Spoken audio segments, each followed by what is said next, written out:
Everyone good evening welcome back to my channel निपार घर संसारे आरेकटी ब्लगे तुम्हादेर अनेक अनेक स्वागत। आज के आमी आमादेर आनंदधारा रवींद्र जयंती उत्सवे द्वितीय पार्ट शेयर करब। आशा करी तुम्हादेर खूब भालो लागबे। भिडियोटा फार्स्ट थेके लास्ट पर्यन्त देखार अनुरोध रइल। खूब सुंदर सुंदर आज के प्रोग्राम आछे, तोमरा भिडियोटा पुरो देखबे। चलो देखते थाको। एकबार भिडियो आपलोड करे डिलीट करे दिलाम, आबार नेक्स्ट टाइमे एडिट करे तारपर भिडियोटा आपलोड दिलाम। जेहेतु रवींद्रसंगीतेर प्रोग्राम, रवींद्रसंगीतेर प्रत्येकटा डांसे कपिराइट दिए दिচ্ছে, सेइजন্য আমি মিউজিক অ্যাড করলাম ডান্সের মধ্যে, কারণ নো কপিরাইট মিউজিক রবীন্দ্রসঙ্গীত পাচ্ছিলাম না, সেই জন্যই মিউজিক দিয়ে দিলাম। তোমরা প্লিজ বুঝে নিও।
সদাগরি আপিসের কনিষ্ঠ কেরানি খেতে পাই দত্তদের বাড়ি ছেলেকে পড়িয়ে। শিয়ালদা স্টেশনে যাই, সন্ধ্যেটা কাটিয়ে আসি। আলো জ্বালাবার দায় বাজে, ইঞ্জিনের ধস ধস, বাঁশির আওয়াজ, যাত্রীর ব্যস্ততা, কোলে হাঁকা হাঁকি। 10:30 বেজে যায়, তারপরে ঘরে এসে নিরালা। মিউজিকের সাথে ডান্স কিন্তু একদমই দেখতে ভালো লাগে না, কারণ একদমই মিলছে না।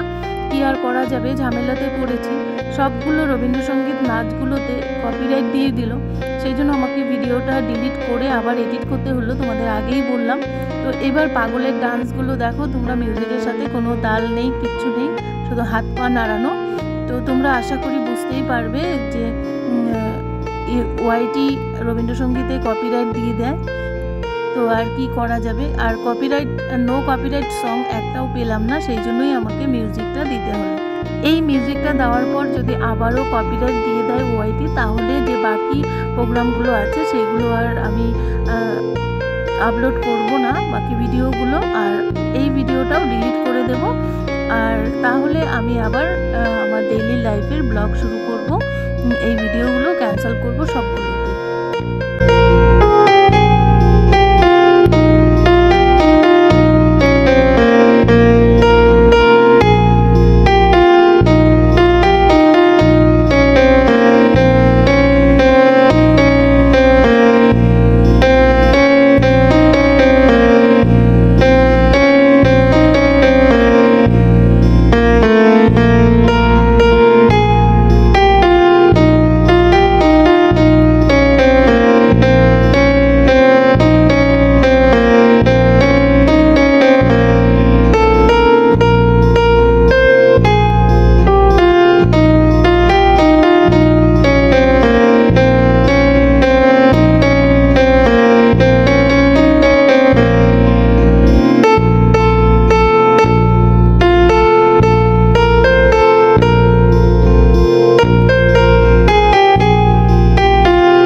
সকলকে বলবো তাদের এই কুর্নিশকে সশ্রদ্ধা জ্ঞাপন করে আপনারা সকলে করতালি দিবেন, একটা জোরে করতালি।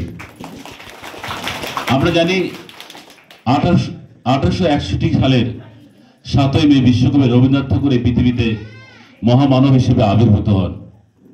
আমরা গীতায় পড়েছি, যদা যদা ই ধর্মস্য গ্লানির ভবতি তদাহি আত্মানং সৃজমজ্জম পরিত্রাণায় সাধনাং বিনাশায় চ দুষ্কৃতম ধর্ম সংস্থাপনার্থায় সম্ভবামি চ যুগে যুগে। ভগবান শ্রীকৃষ্ণ নিজেই কথা বলেছেন। অবতার আমরা তাকে পুজো করি যিনি যুগে যুগে বিভিন্ন সময় পৃথিবীতে অনাসৃষ্টিকে ধ্বংস করে সৃষ্টিকে উজ্জীবিত করার জন্য আবির্ভূত হন এই মহামানব বিশ্বকবি রবীন্দ্রনাথ ঠাকুর। তার নিজস্ব কোনো ধর্মের প্রতি কোনো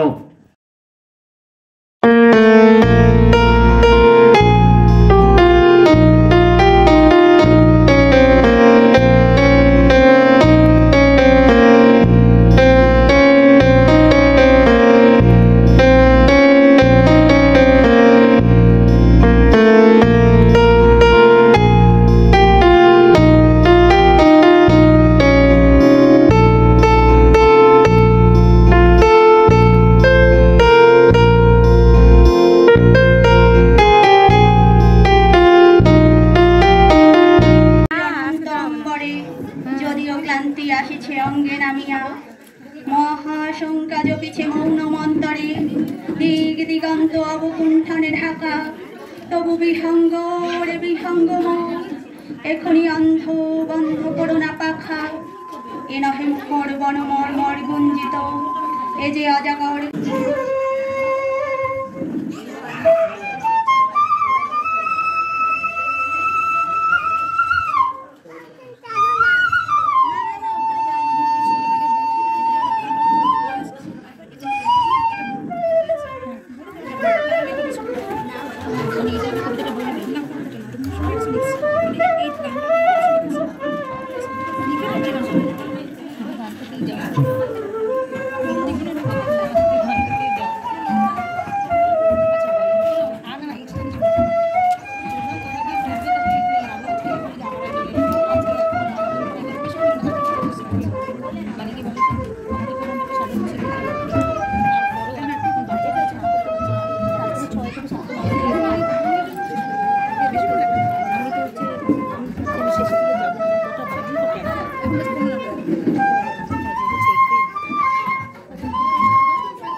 এত সুন্দর বাঁশির সুর শুনে গ্রাম ছাড়া ওই রাঙামাটির পর কিছুতেই এই ভিডিওটা আমি একদমই স্কিপ করতে পারলাম না। সব ভিডিও একটু একটু স্কিপ করা আছে। এত সুন্দর বাঁশির সুর শুনে মনটা যেন অন্যরকম হয়ে যায়। তো যাই হোক, আমাদের আনন্দধারার রবীন্দ্র জয়ন্তী উৎসবের দ্বিতীয় পার্ট তোমাদের সাথে আজকে শেয়ার করলাম। তোমাদের কেমন লাগলো তোমরা অবশ্যই কিন্তু একটা লাইক করে কমেন্টস করো। আর যারা নতুন বন্ধু দেখছো তারা অবশ্যই সাবস্ক্রাইব করে বেল নোটিফিকেশনটি অল করে রেখো, তাহলে আমার নিত্য নতুন ভিডিও ব্লগ বা রেসিপি সবার আগে পৌঁছে যাবে। তৃতীয় পার্টে আরও ভালো ভালো প্রোগ্রাম আছে, আমি সেটা কাল শেয়ার করব। ভিডিওটা পারলে বন্ধু আর ফ্যামিলিদের সাথে শেয়ার করো। আজকে এখানেই রাখছি, টাটা, সবাই ভালো থাকবে। যারা আমার ভিডিও এতক্ষণ দেখলে তাদেরকে অসংখ্য ধন্যবাদ, এভাবেই পাশে থেকে।